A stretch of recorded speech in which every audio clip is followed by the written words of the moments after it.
Thank you very much for joining us. My name is Doug Cook, and I'm the Education Events Coordinator for NOFA Mass. And tonight you're joining us for Bioremediation of Urban Soils. We are really excited to have a bunch of partners with this event. We are sponsored by MDAR, and so this is a grant that is spanning 3 years, and we have this is the first year, and so far we have started the project and are gearing up, and we want to thank all of our partners, specifically MDAR, of course, for supporting us, and our generous project partners. We have Gardening the Community, and today Ibrahim Ali, who's director of that organization, is joining us, as well as Home City Housing, and Beth Ward, who is the resident engagement coordinator, is also joining us, as well as Anthony, who is a youth member of that group. And we couldn't do all this important work without Andrew Laurion and Anna Gilbert Muhammad, who are the project co-coordinators.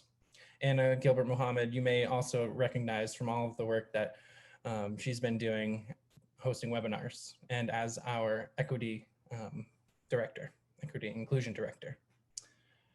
We also very thankful to have Nathan Harmon of Advancing Eco Agriculture as a consultant, as well as Willie Crosby of Fungi Alley, Naveen Ismail of Smith College, as well as Leah Zavalek, who is an environmental scientist and bioremediation specialist, and of course Nance Klehm, who is here tonight to help us understand the whole spectrum of what bioremediation is and how we can use it for helping urban soils. Of course, we want to thank our many staff and board members who have contributed to this event.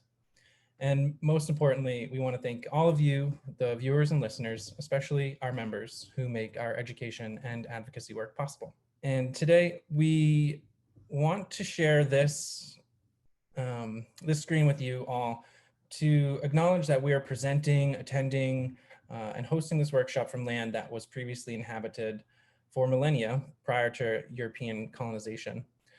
And this is an interactive map where you can find your own location and learn more about the indigenous people who lived here in North America, and there are maps for other countries as well. And we offer this slide as a way to remind us that the land that we steward has a political history, social justice context, and that descendants of white colonists and white immigrants owned 98% of all rural land in this country, due mostly to racist practices, beginning with broken treaties of indigenous people and extending through sharecropping and redlining to the mortgage lending and discrimination practices that are still ongoing today. So please take a moment and consider the role that land ownership plays in economic security, well-being, and capacity for self-reliance for all people. And consider this in the context of who owns the land today and why. So with that, I think I'm going to take a moment now and just give Ibrahim a second and to say hello and introduce yourself really quick, and then we'll move on to Beth next.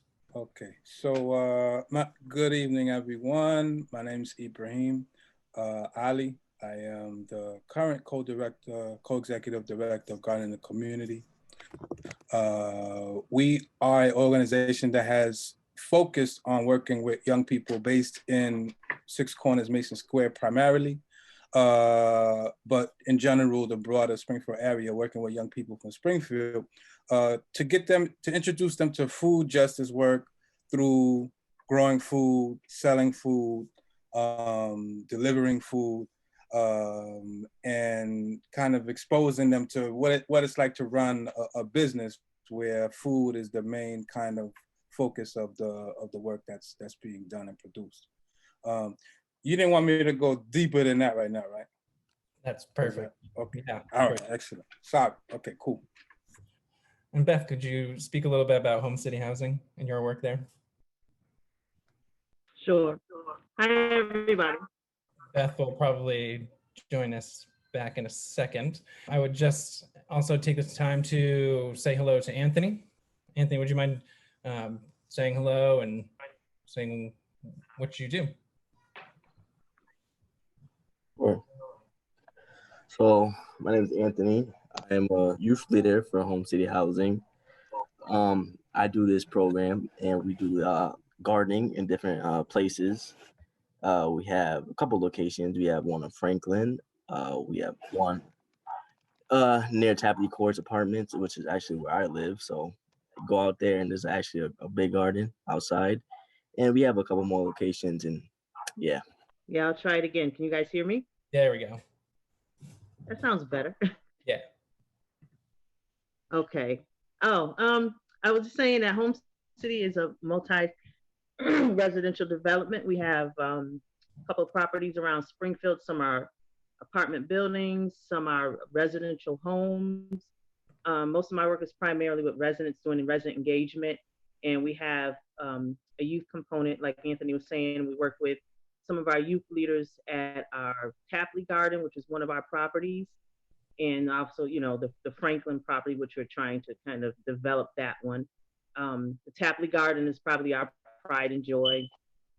Since COVID, we've lost quite a few youth leaders, but the ones that we've held, they did an awesome job this summer. And again, Anthony is one of our leaders who we kind of kept involved, and he, you know, he's been really he's been pretty, one of the leaders that we kind of held on to, and he came along on his own, and he's just, he's been great because the access to him is he lives right there on Tapley at the building. So he has a sense of ownership of it.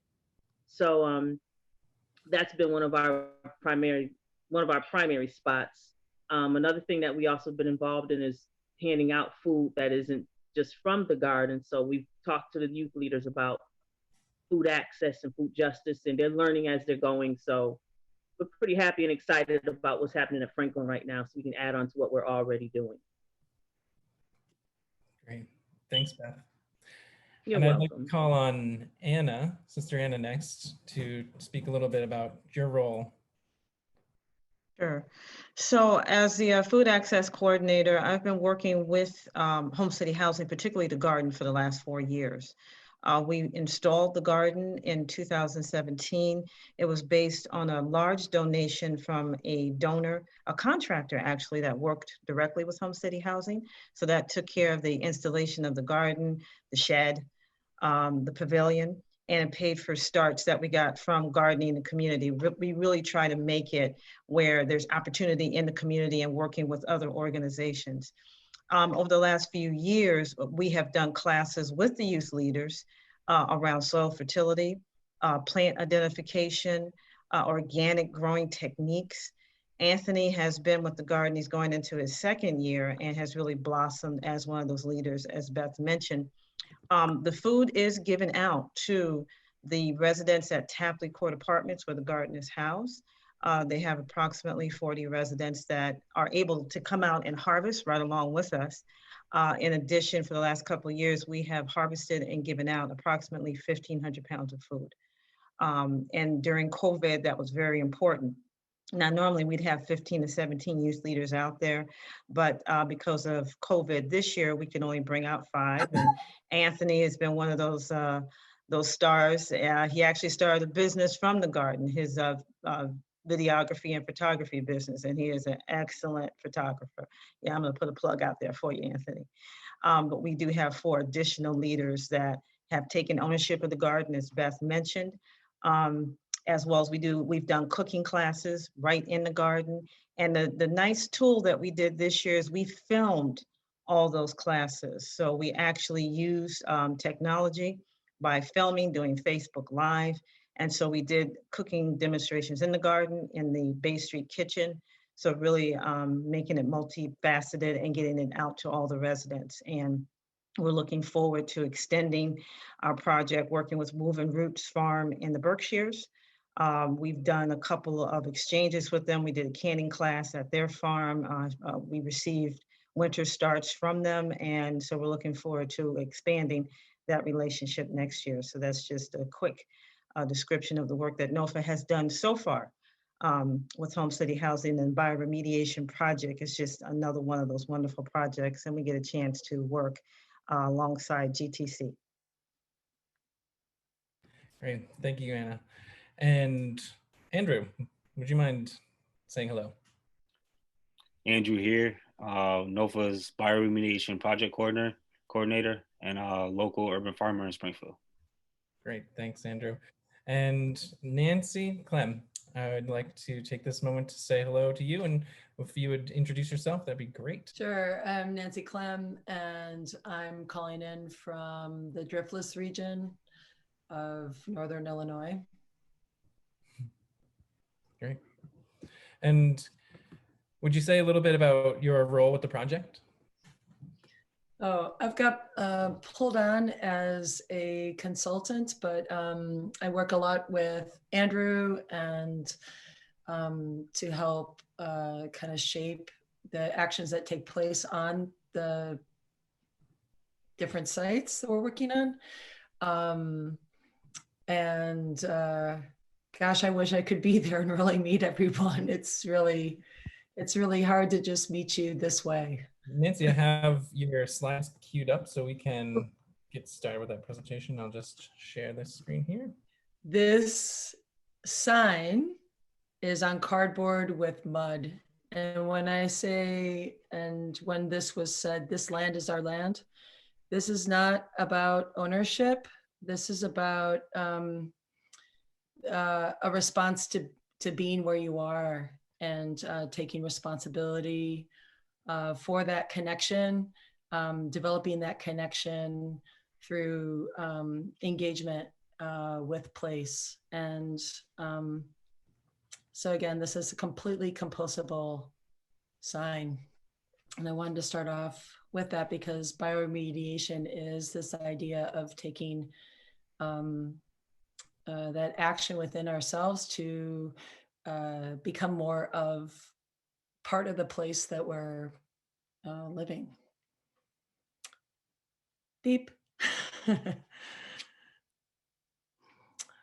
So I'd like to start with, what do we already know together in relationship to land, in relationship to ourselves, in relationship to our communities? Next. This is an image that one person on this call has seen before. This was a really long-standing community garden that because of the real estate game was sold. And this is what it looks like as redevelopment happens. All the good soil that was there was pulled away, and they started doing a lot of earth moving. In the city of Chicago, you're allowed to cap a site with 2 inches of soil and call it remediated, call it done. So I wanted to show you what happened just before this. Next. When we do this to soil, I think we need to understand what happens to soil. When we take the living life off of it and compact it, it can be quite depleted. What we see here is the surface of soil cracking because of compaction and moisture building below it. So it kind of pulls that top layer. So this was the site before the excavation. So this was a lovely garden. And what they did when they found out that this site was going to be sold is they called everybody in and just said, everybody take this soil that we've been building for so long. So they had been building soil with a lot of sheet mulching and manure over time, building this really lovely soil. And so people just showed up with their cars and wheelbarrows and buckets and just started taking this healthy soil back with them. And then they tore into the site. So what do we know? We know we have a real estate game. We also know that we might be surrounded by some other things going on in our cities. that could point out to contamination or be it industrial or otherwise. We find other signs in our neighborhood indicating that there's some industrial air issue, like this one in Chicago. Or we just have visual evidence of our sites, like this is somebody's backyard that is right underneath the elevated train tracks. And we can imagine what happens in to land that sits underneath these train tracks. We also might know some things from what we read about. And so this is just a quick diagram of what we can know about roadside effects on land and air and water. Again, some different, those are heavy metals and abbreviations for them. And you can see where different practices that we have or different things that happen around all our vehicle uses and transportation lines contribute a lot of different contaminants to our soils, water, and air. So we know that we live in a pretty impacted and disturbed landscape, being urban dwellers with real estate markets ever changing and different industries and other things that are going on. So we start asking the question, what and how do we want to learn together?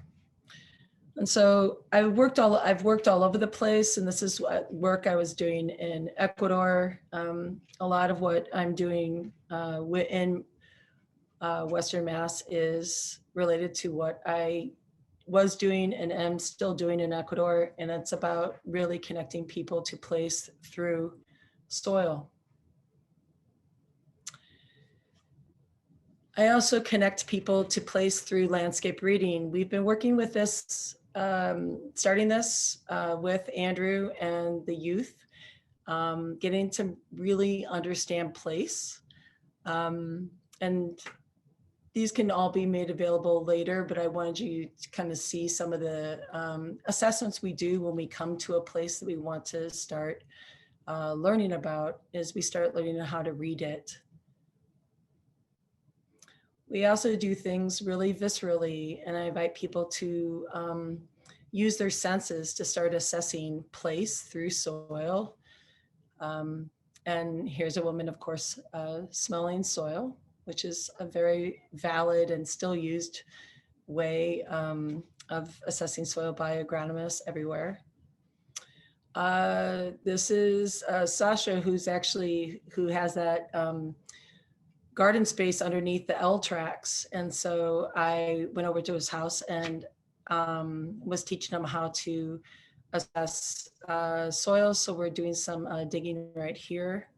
I also, once we do some soil sampling, we kind of might sit around and look at it, feel it, make some notes of it,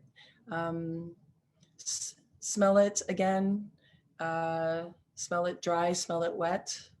This is a class I was working with at DePaul University in Chicago.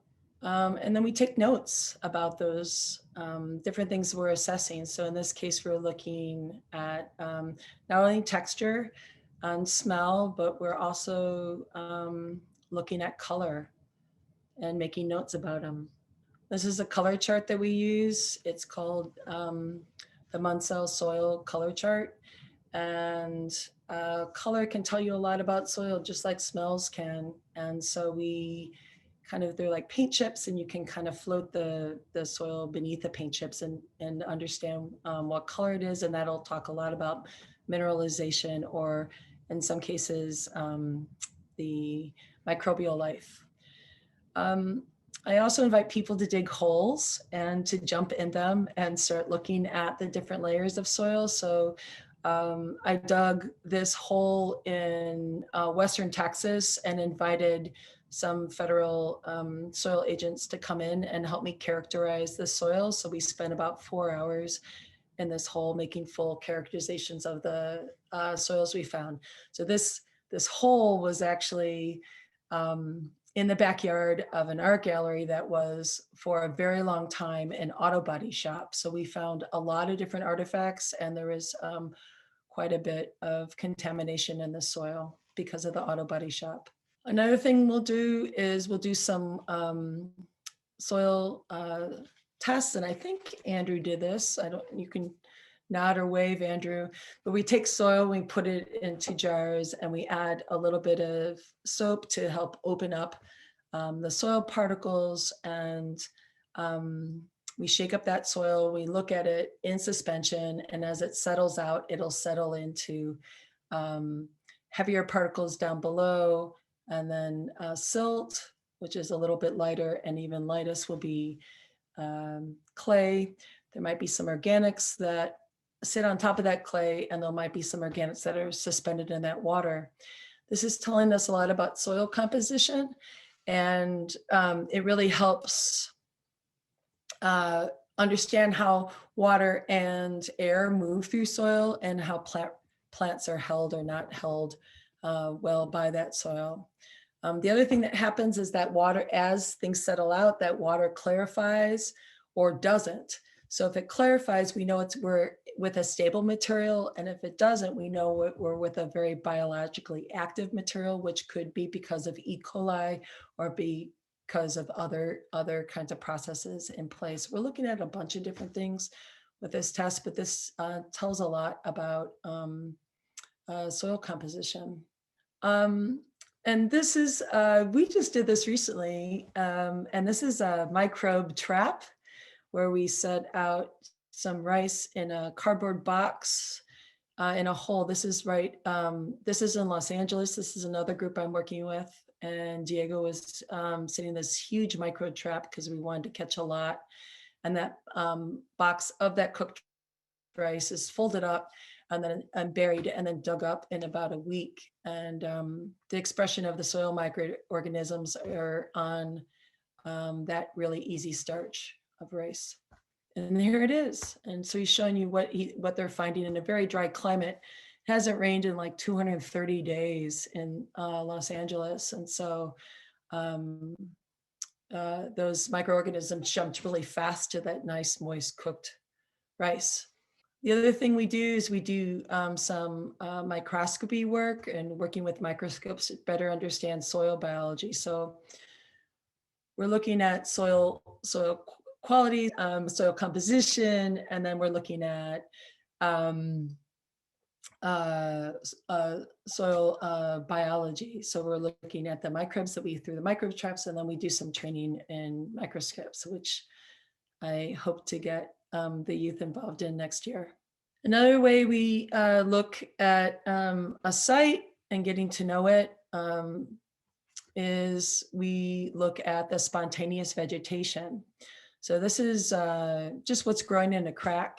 And even if you don't know what these plants are, you could probably count how many species are represented in that photo.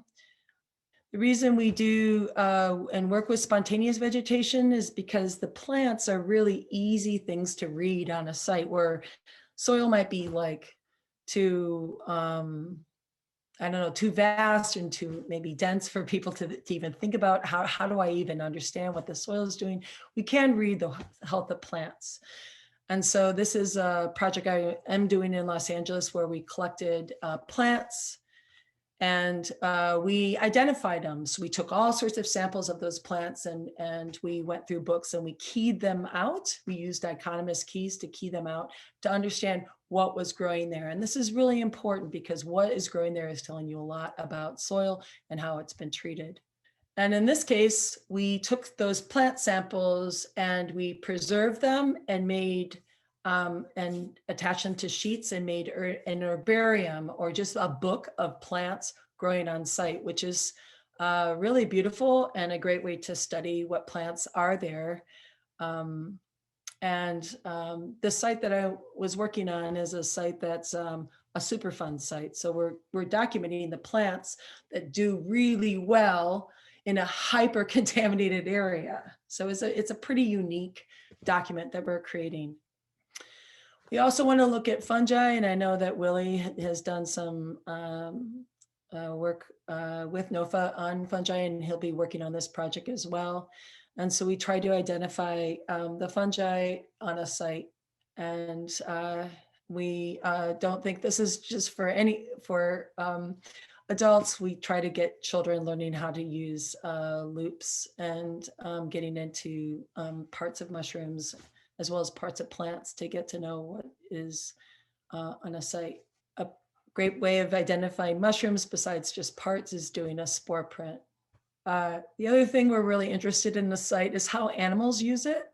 And so I do animal tracking, and it's really interesting to find out what animals are working a site, whether it's sparrows and pigeons and seagulls, squirrels, possum, raccoons, but you might have a visitor such as a coyote. And snow is a great time to find out who's been on your site. These are all pieces that I put together in a remediative plan and a study of a site. I wonder if anybody knows who this is. So as we get to know who's on site, be it plant, fungi, microorganism, animal, we start asking ourselves, what do we want to create together with this site? So we get to this idea of, we get to bioremediation now. So again, we're not starting with maybe a lab test where we're finding out chemistry. We start with, what do we already know, or what can we learn easily through observation of site before we get to this point of what are we going to do there? And so community bioremediation is what we're working with Andrew and the youth. And as you see, the reason I'm pointing to plants, fungi, and people is because those and bacteria are all these different elements that we're going to use to make our remediation happen. Here is teaching children how to use safe tools and getting the whole family involved. Next.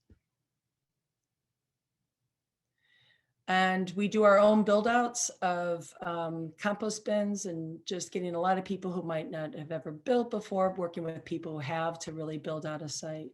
And we get people composting. And why is composting important? Well, because we're really interested in what bacteria can do with soil. And composting is a great way of creating habitat to invite bacteria, fungi, and other microbes into a site. So we get everyone involved. And you can see, again, this inefficiency of people actually using scissors to go through a bunch of food waste that came to a food bank a little bit too late. And, but it's really nice because a mother gets to work with her children and cut things up for the compost pile. So again, it's not efficient, but it's certainly requires a lot of involvement, and that's what it's all about. All hands on deck and everybody learning at the same time. This is me working on a project in Rio de Janeiro. This is in favela, and we were building compost there because we needed to build good soil where it wasn't in order to start a garden. And so we organized with the city sanitation workers to collect food waste from all the markets down the hill in the city and actually haul it up this huge hill so we could make compost. And we built this bin, and everybody was involved in processing the waste to start their garden. So first we build the soil, and then we started planting out later. This is when I was working in Qatar in the Middle East, and as you can see, the soil is sand, and so building soil is really a difficult prospect. And so we dug this large pit for heat and moisture to be held, and we had all sorts of contributions of animal waste and food waste come in, and over the 2 weeks I was there, we built a huge pit of compost that was then used in their edible campus that they were developing. So compost, this is finished compost that needed to be screened at the end of a winter, inhabited by worms that we did not put there, but that is one of our tools, is the bacteria.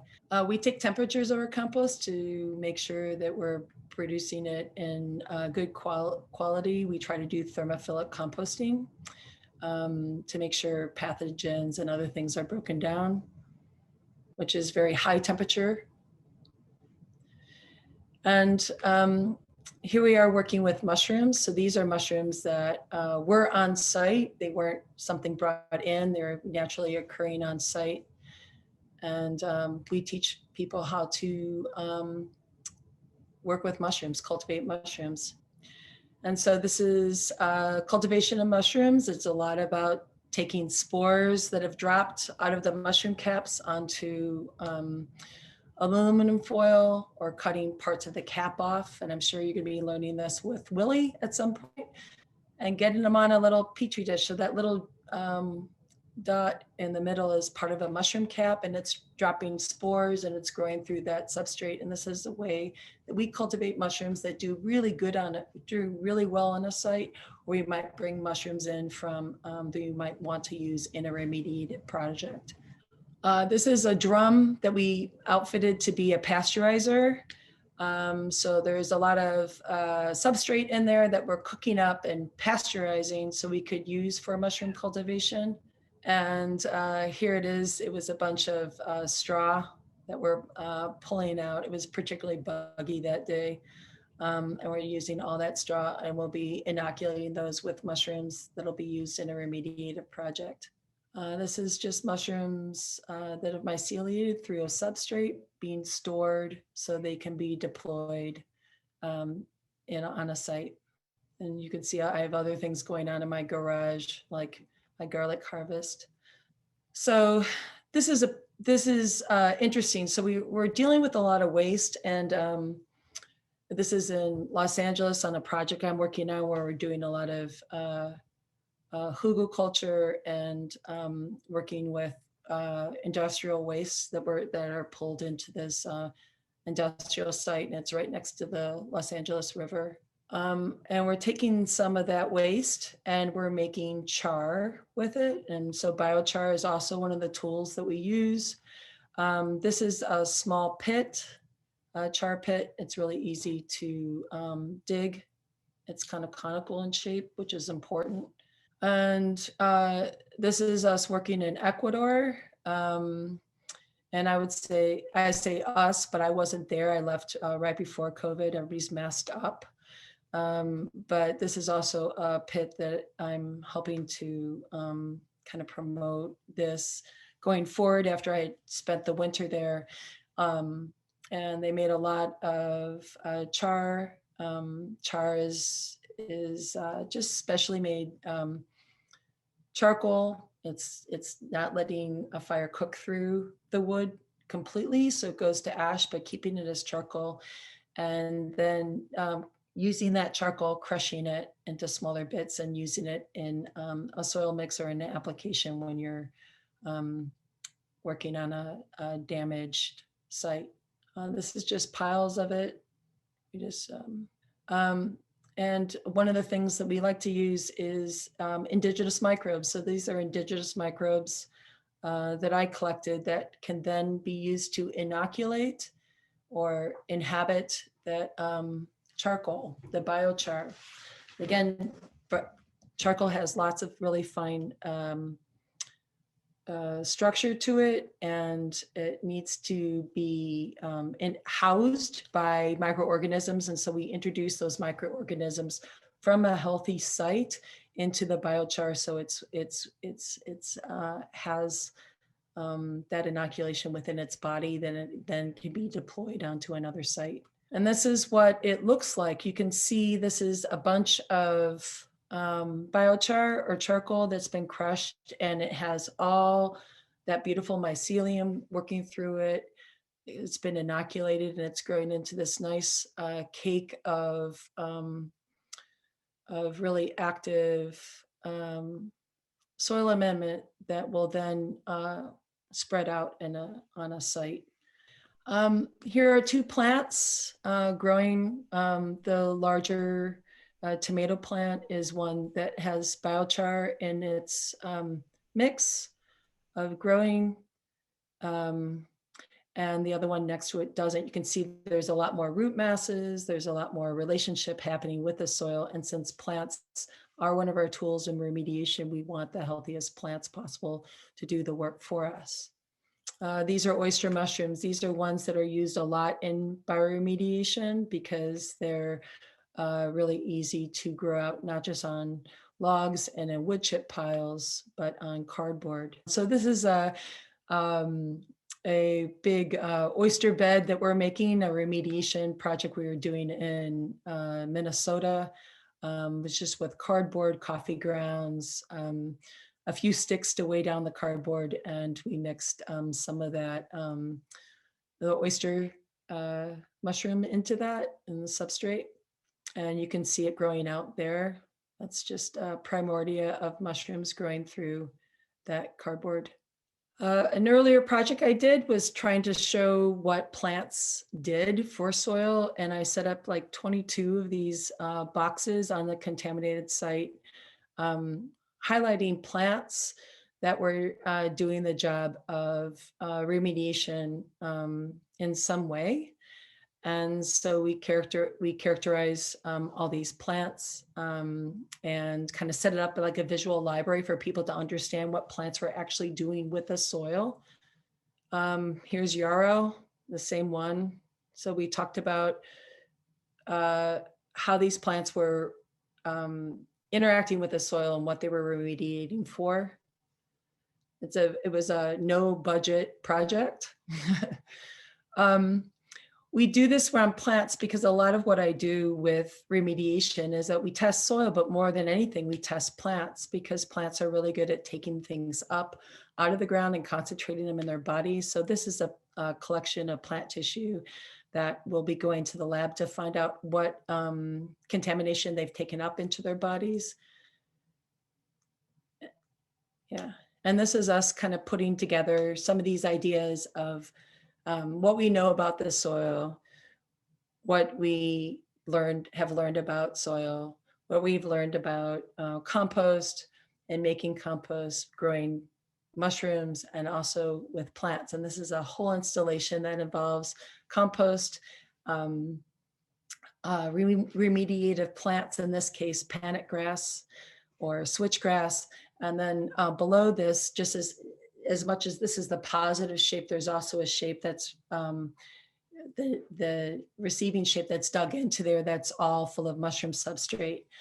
And this spongy-like structure was right off of an alley that repeatedly got arsenic and cadmium flowing off of the railroad tracks, protecting the rest of the urban farm that actually has pony and chickens and goats on the other side of it. So we wanted to create some kind of a sponge using all those tools of fungi, plants, and bacteria in this installation.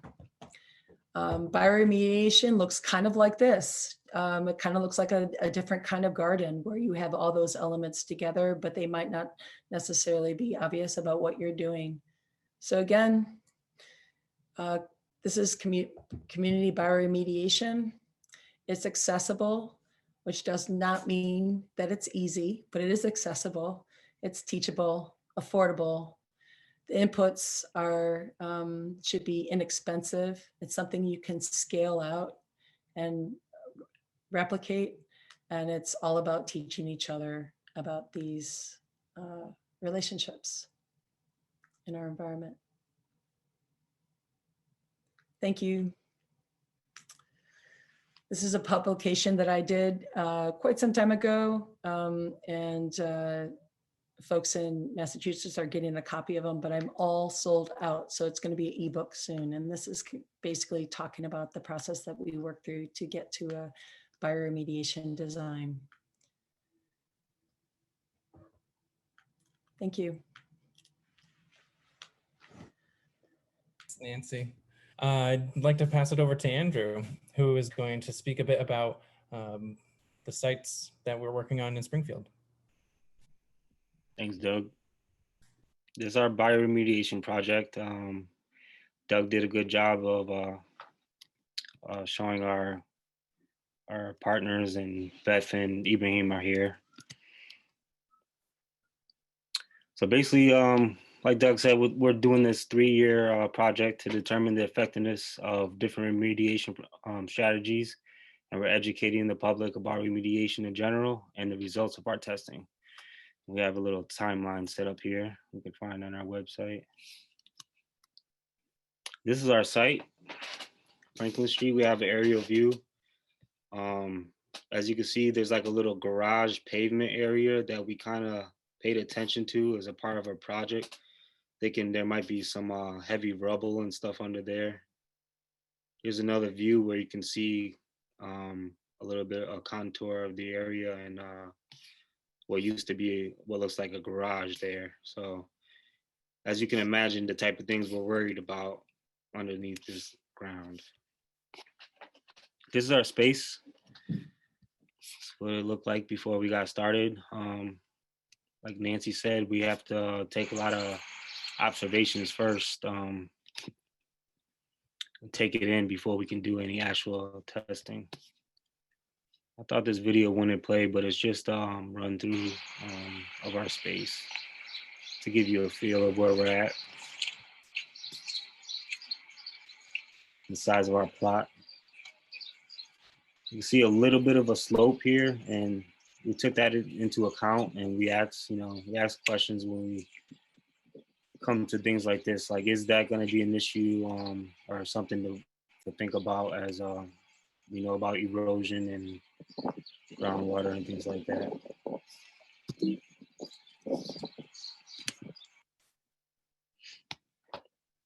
The people, the place, and the way we feel are all part of this remediation process. I think that was very important to say because it has a lot to do with everything that's involved. The way we feel. Nancy told us, like, breathe in the air. What do we hear? What do we see? And we took plenty of observations, and we got some plants here. I didn't get to ID them all, so if you guys can notice any of these plants here, we have some Japanese knotweed. We got some, what's that right there? Oh man, what's that? The monarchs love that thing, I think, if I got that right. Drop it in the chat. We got some violets here, and yeah, so we gotta do some plant ID work right there, but we got some good plants here that we take, and along with the plants comes the junk. We're in the city, so this is what our spots are looking like too, so we have to clean that up. This was found underneath the ground while we're digging around, and it looks like the ants like it. It looks like they got their little babies on there and stuff, so it's something I thought was junk, but somehow the ants are loving it. And we really documented the space here. Took a lot of photos. A lot of the good photos are accredited to Josh and Anthony, who got good skills with the photography and cameras. Sister Anna took some good pictures as well of our site. When we're here, when we're working, there's we're in a neighborhood, and there's people walking by, and there's a community who's wondering what's going on with their space is going to be here, and these are all beautiful things to think about. We're measuring slope here, so we're setting up our high spot, and we're bringing it down to our low spot. Josh was a big help on this because I realized that we're going to need some math here, and those things that we think we're never going to use, maybe we actually do use them. So we found our slope, made sure the level was good, and we measured like every 10 feet, and I believe we found a rise of 0.9%. I'll put it in the notes when we close this thing up. So all of the things we find, we're reporting to our project partners, so they can give us good feedback onto what to do. And we ask all the good questions, and we're thankful to have such knowledgeable people who are doing some good work. So we dug in, we got to the nitty gritty, and we did some testing. NOFA has a great carbon proxy soil protocol that they use. You can find it on their website. And this here is our surface biology hoop. So what we do is we place this hoop down, and we'll take a look at it closely and just try to identify what it is we're looking at. You see a dandelion, you see that the soil is covered up, maybe 85, 90%. We can still see some soil and some dead matter there. So like Nancy said, digging into the ground is going to tell us a lot. So we're looking at root depth, the amount of roots, the color of our soil, how hard it was to get in there, our deepest roots. We have Carol here, Carol Roselle, our education director at NOFA, and Naveen Ismail. She's from Smith College, and she got involved with this project. She is also doing works in bioremediation. Our earthworm count is a part of the carbon proxy test to see what we have for life, and we got none, just a graphic. No worms here. We found maybe one or two while we were digging around different parts. So aggregates is another thing to pay attention to see how the soil is holding together, the amount of roots that we have. We're looking at it up close, really feeling it, smelling it.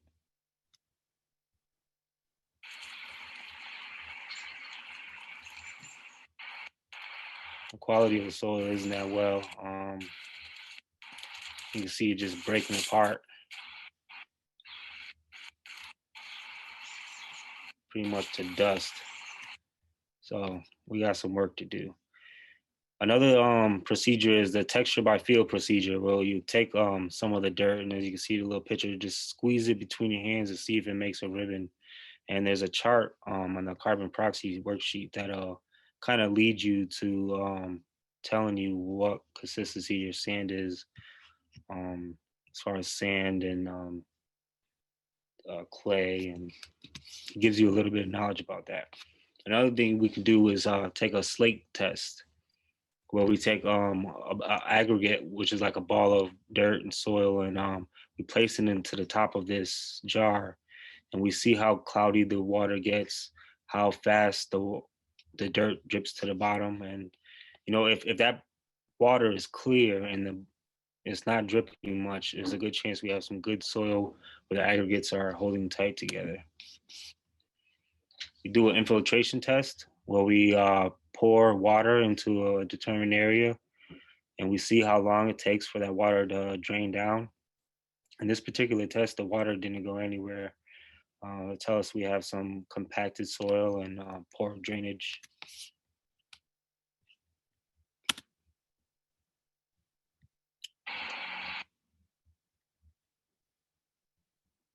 What Carol's doing here is demonstrating to us with a piece of bread and a piece of and some flour, to show you the flour being the degraded soil. So what happens when the rain cloud comes and it rains on the flour?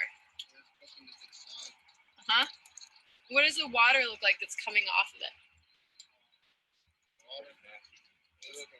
Nasty, right? All right, so let's look at what happens over here when the rain cloud like look at thunder. More compact, but taking it in better. More compact, taking in the water better. Uh-huh. Uh-huh. And there's a little water coming off. What does the water look like? It's clear, right? So what's the difference between flour and bread? Bread doesn't break up as Well, it was a cool experiment to show us, like, you know, the bread being a better quality of soil, and with all the aggregates and the plants and holding together, and how the water is able to absorb into that and hold. Whereas if your soil is loose and it's not holding together well, it's just going to spread all over the place. Here's a picture of Josh as we're taking core samples from around the area in different spots. And we sent out samples to contest labs to get different analysis. The RICA 8, we tested for heavy metals and lead and nutrients in the soil. One of these sites was really heavily compacted, and here's a penetrometer, I believe, to kind of it tells us the pressure that it's taking, the amount of force it's taking to get into the ground, and various spots gave us various results. Some places we can stick that thing all the way down, and some places the tip would barely enter the soil.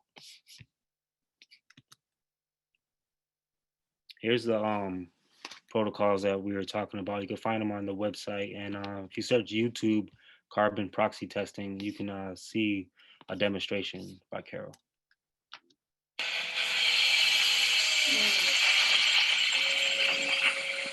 Compost.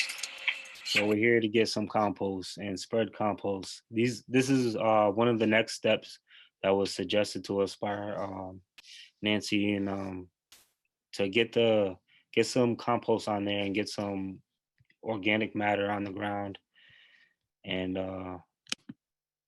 we took our time spreading that. We used rakes, and we used this broad fork to kind of incorporate it in to the soil a little bit. Here's some of the tools we used. There's Josh and Anthony. They got the flops on, but don't get it twisted. They were working hard and getting the job done. Here's Bernard. So we covered the entire site, broad forked.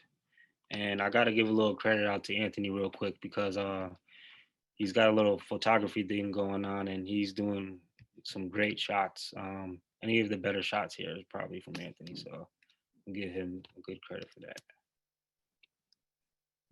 Here's our team on the site. We spread compost, we broad forked the area, and now it's time to seed. So we're going to seed the area because a part of the process is to get some good roots in and good structure, plant life. We want to keep the soil covered. We want microorganisms to move in, and we want to create an environment. So cover crop was a good suggestion for us to get the roots in. And here's a mix that we got from NOFA with soybeans, peas, tillage radish, buckwheat, barley, common oats.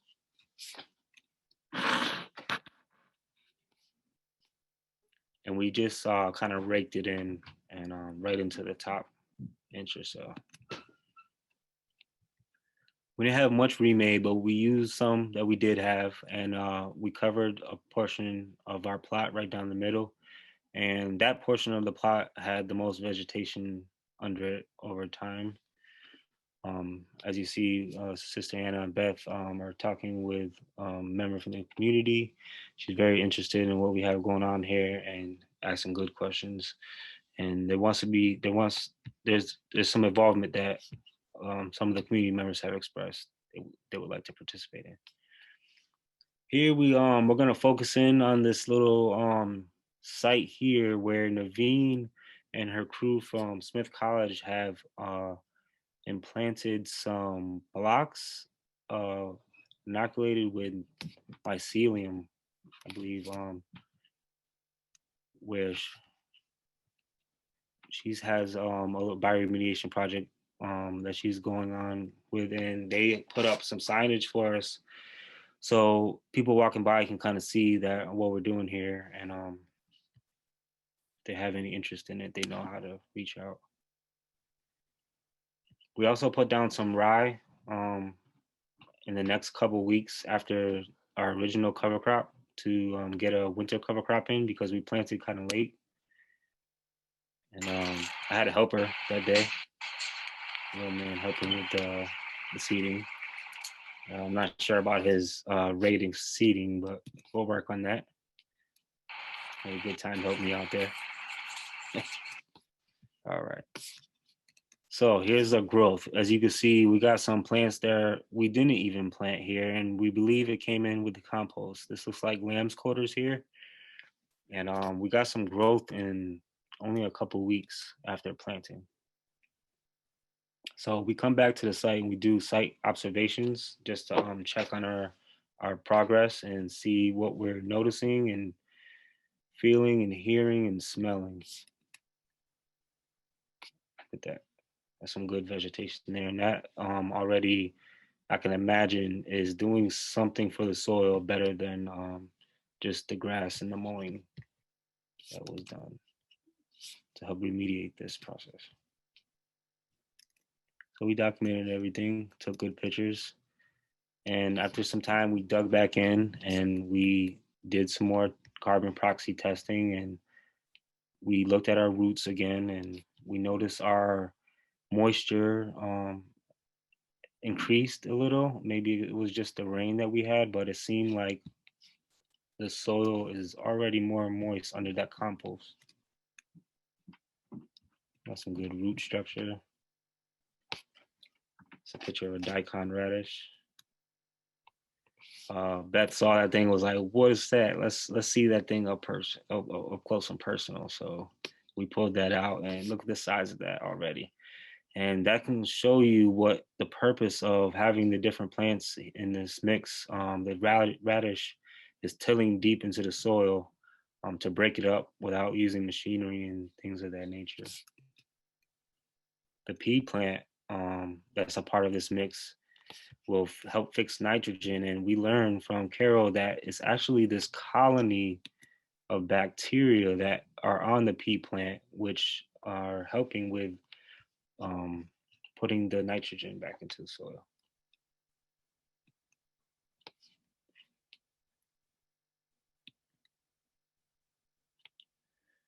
So winter approaches, and as the colder weather settles, we decided to make use of local resources to cover and feed the soil.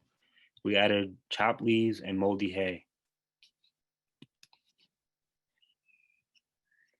The leaves were collected and broken down with a lawnmower, and this hay was left over from decorations at a wedding, just to kind of like hold stuff. And the farmer we got it from told us if it was moldy, we can keep it and pay for it, or we can get it back to them on time. But I decided to ask questions about this hay because I always thought that hay was bad to add to the garden and straw was good.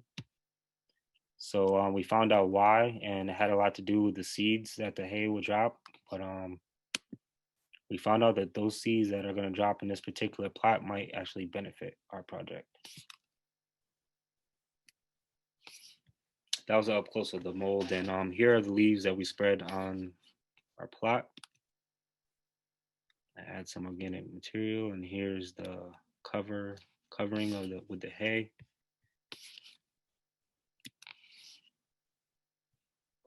And then we get into our indigenous microbe traps.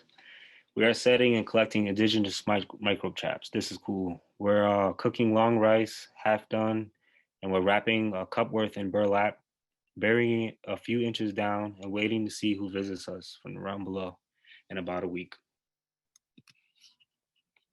Here's the material we use, string.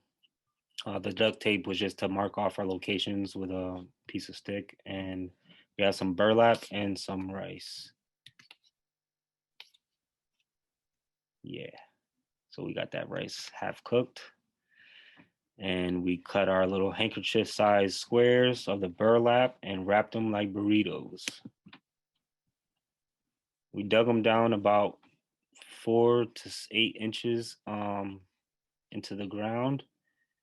We buried them, marked them with flags, and a week later we came to unveil what we have.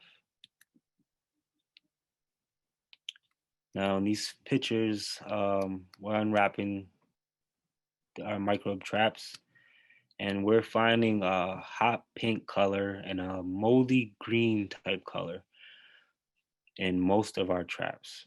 In one of our traps, we found a curry chicken color looking color.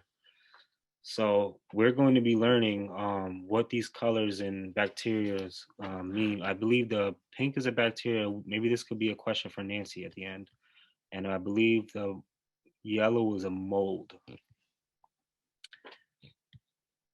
Now the location we put these things was important. We wanted to choose areas that showed diversity in life. And we wanted to pick areas near the tree as well, because we know the tree is good at pulling in all kinds of good underground action. We set a total of 6 traps. These 2 pictures are from Nancy. She set traps at the same time.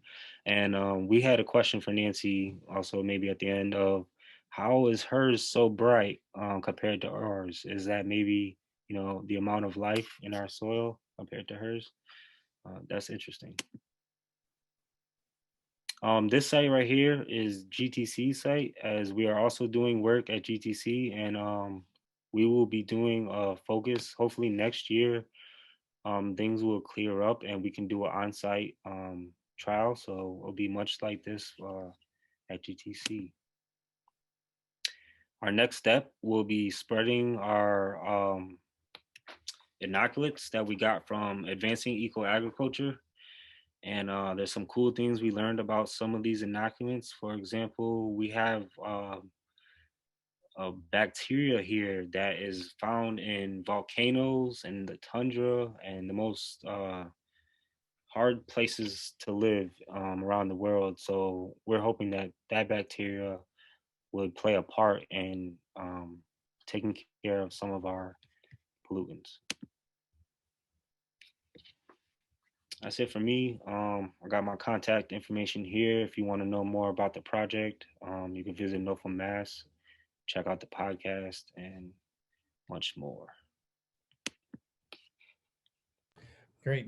Thank you so much, Andrew, for showing us around those sites. And like you said, we do hope to offer some in-person events next year and the following year as well, where we actually get to dig in literally and see the differences that those plots are, a little side-by-side comparison. I think I'll jump right into that question you had for Nancy about the difference in the indigenous microorganisms that you captured. What do you think about that, Nancy?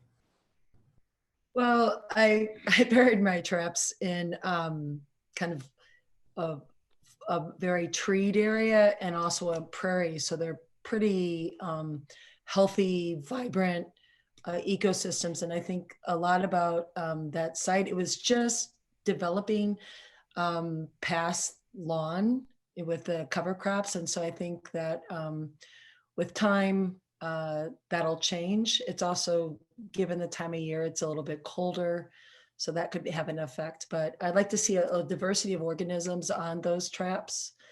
And ideally, you can use those traps like I showed, you can use those traps to inoculate something else that you use and it kind of expand to use on a site. So I encourage setting out traps and trying different places like piles of leaves or in a wild area that seems really healthy, and see who you get there.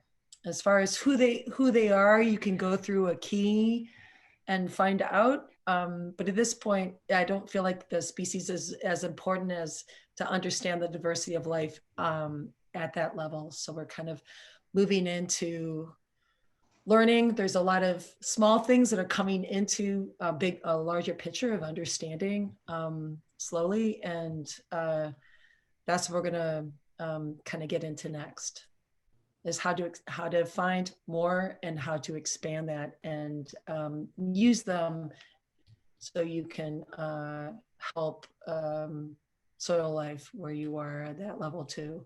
So right now we're just seeing who's there, what diversity is there, and that's why I suggest you make some more rice and go someplace else and see what you can find in a trap. We have a couple of questions about the mushrooms and mushrooms in bioremediation. In particular, some folks are interested in perhaps eating those mushrooms. Could you speak a little bit about if you could determine if they were safe to eat and when, specifically for mushrooms? Yeah, I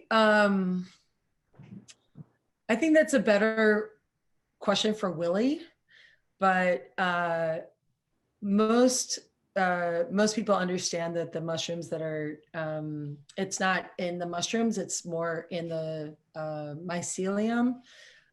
So fruited mushrooms off of a contaminated site usually are okay, but you don't necessarily need to find out. You could always test those if you're concerned about it. Oyster mushrooms are commonly used, and I think that's what Smith College was using is oyster mushrooms. Naveen, I'm pretty sure that's what she was using, and I'm not sure what Willie's gonna deploy on site, but oyster mushrooms are usually used, and there might be some other shaggy manes or King Stropharia that might also be used that are really easy to cultivate on site. And a follow-up question, I think specifically about mushrooms, but could also apply to plants that have been used in a bioremediation site and are now absorbing these perhaps contaminants. Is there a preferred way to dispose of those? Well, plants not only just accumulate and concentrate, they kind of volatilize through their bodies too, so it's not always in their bodies. And the relationships around their roots can degrade some things, but the ones that do accumulate and concentrate, what we do is usually cut them and compost them in a separate situation. Some people bag them and throw them out. We compost them because we're interested in testing if bacteria and fungi, as they break down those plants, does that resulting compost hold that same level of toxicity, or has it been lessened by the fact that we've built a compost pile and built this relationship with a bunch of different organisms? So we like to keep them to trying to see what happens with generations of use. And that compost that it comes out of those plants is then used on an ornamental situation, an ornamental tree, or something where it's not where plants aren't edible. But a lot of people just bag it up and consider it toxic waste. I just kind of have a problem with that because life shouldn't be bagged up and considered toxic. So I want to continue working with it and see what happens over time. Yeah. Great. And another follow-up question was about the different varieties of plants or species of plants, as well as other species of mushrooms, which you touched on. Could you touch on other species of plants that are particularly useful for bioremediation product? Well, there's a lot of papers on phytoremediation and a lot of research on phytoremediation, but the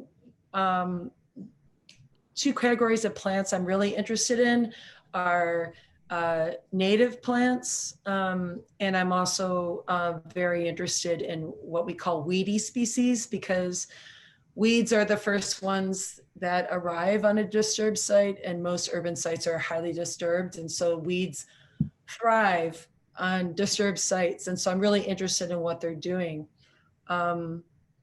Native plants tend to have fibrous, long roots that reach really deep into soil, where weeds tend to have surface roots, or they might have a tap root that goes really deep. And so they occupy different parts of the soil, and they're working soil differently. And so I'm interested in both of those categories of plants, but I think most of the testing I've been doing recently in Chicago is on a railroad embankment, and those are all so-called weeds.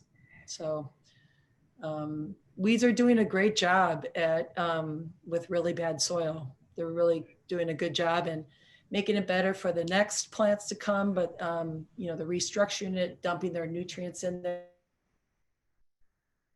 sorting from further below and bringing them up. And so weeds are are a friend in remediation, it seems. They're doing a great job with terrible soil conditions. And we have another question to switch topics. Have you ever incorporated methane biogas production into any of your sites? And have you used the biogas slurry effluent for soil remediation? No, and I actually have big questions around that. There hasn't been a lot of papers written about effluent use in terms of because it depends on what the input is, how it's been made. Is it made off of manure? Is it made off of brewery waste? What's it made out of? But I haven't gotten my hands on it to kind of understand it qualitatively, and I'd really be interested in doing it because I think it's so varied depending on feedstocks. And I'm not around anybody who's producing it or anybody who would give me you know, a gallon of it to kind of look at. So it's just, I haven't been there yet, but I'd be curious to hear anybody's work in that direction. Thank you. And thank you so much. We have a couple more minutes, and I think we'll wrap up with this final sort of thought in question. Particularly, how long does it usually take to remediate an urban lot? And then maybe Ibrahim, Beth, and Andrew could speak to the future of the sites in Springfield. It's about what your goals are. At this point, in 3 years, we're definitely getting, the soil's going to improve. There'll be more biodiversity above ground and below ground on this site. I'd like to see levels of contaminants drop, but more than anything, it's about this relationship we're building with a site that just feels like maybe didn't seem important or special, but now there's a connection to it. Neighbors are asking, what are you doing and what's happening? And there's this exploration of on all sorts of levels that kind of create through that relationship, the site will become better through that. So I mean, a lot of remediation projects take decades. It really depends on what it is contaminated with. So right now we're looking at soil function and healthy soil function, a lot of things that people in ag look at. We're going to establish that, and with that, we'll see when the soil is functioning better, how much what it can do. Just like a healthy body can respond better than an unhealthy body to an illness. Andrew or Ibrahim or Beth, would you all like to chime in about the future of the sites that are being tested now? Yeah, I couldn't say much to, as you know, Franklin Street, what's going to happen, because you know it is a site where you know anything could happen. Could be a building in the future, but more presently, we're seeing people that are interested in there being some kind of a community space. Several people have mentioned a garden of some sort. So maybe if we were to use some of the space for raised beds or something of that nature, I would like to see something like that happen personally. Mm-hmm.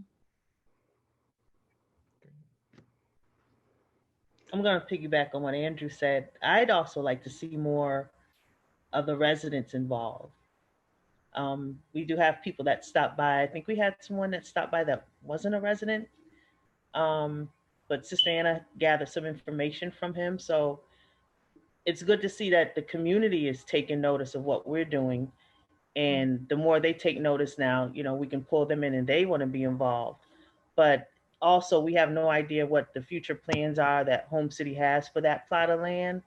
So I figure now that we're on it and we're working on it, maybe we can get some input from the residents, besides, I think there are a few ideas of a water park or a community center. I really don't want to see a building on that lot.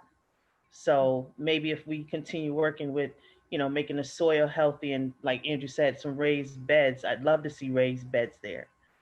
But my goal is I want to see some young kids start off and just have them grow with with the progress of it and have them take ownership of it. I really want to see them have ownership of it.